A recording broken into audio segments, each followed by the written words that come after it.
রাধে রাধে সবাইকে। তো চলে আসলাম নতুন আরও একটা ভিডিও নিয়ে।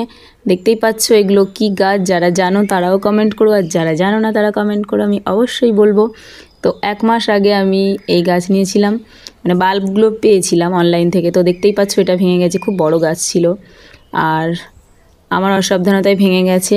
আর আমার সাহস হয়নি এর আগে এগুলো কিভাবে বসাতে হয় কি হয় জানি না, তবু এবার সাহস করে নিয়েছিলাম আর অপেক্ষায় ছিলাম এক দাদাভাইয়ের ভিডিও দেখি। তো সেখান থেকে দাদাভাই ঠিক যেভাবে বলেছে আমি আমার বালতির মতন, মানে দাদাভাই টবে বসিয়েছে আমি দেখেছি, তো আমি বালতিতে বসাবো সেই পরিমাপ করে মাটি, ভার্মি কম্পোস্ট, বালি আর একটু লাল পটাশ নিয়ে নিয়েছি। তো সেগুলো মিক্স করলাম।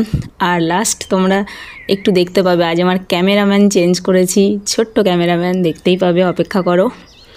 আর এবার আমি এটা মানে মিক্স করে নিয়েছি মাটিটা, তারপর আমি দেখো বালতির হাফ ভর্তি করে নিলাম, নিয়ে বাল্বগুলো বসাবো। তো তোমরা কে কে বসিয়েছো অবশ্যই কমেন্ট করো।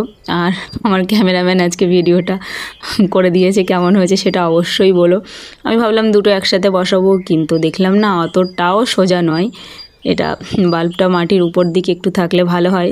আমি দাদাভাইয়ের ভিডিওটা পুরো দেখে সেই অনুসারেই, আর সত্যি কথা বলতে কি বসানোর সময়ও বারবার মানে সাহস হচ্ছিল না, ওই জন্য দাদাভাইয়ের ভিডিওটাও বারবার দেখছিলাম।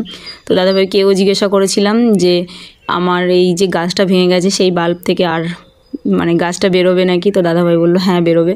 আমি শুনে খুব খুশি। আর এই দেখো আমার ছোট্ট ক্যামেরাম্যান, এটা হলো আমার জায়ের ছেলে। তো আজকে ভিডিওটা ও আমাকে করে দিয়েছে, কারণ আমার রেগুলারের ক্যামেরাম্যানের সামনে এক্সাম, সে তো খুব ব্যস্ত, সময় দিচ্ছে না আমাকে একটুও। যাই হোক, তো ফুলটা হলে আমি অবশ্যই তোমাদের সাথে শেয়ার করব। আমি ফুলগুলো দেখতাম আর খুব ইচ্ছে করতো যে আমিও আমার ছাদ বাগানে অ্যাড করব, কিন্তু সময় বা সাহস হয়নি।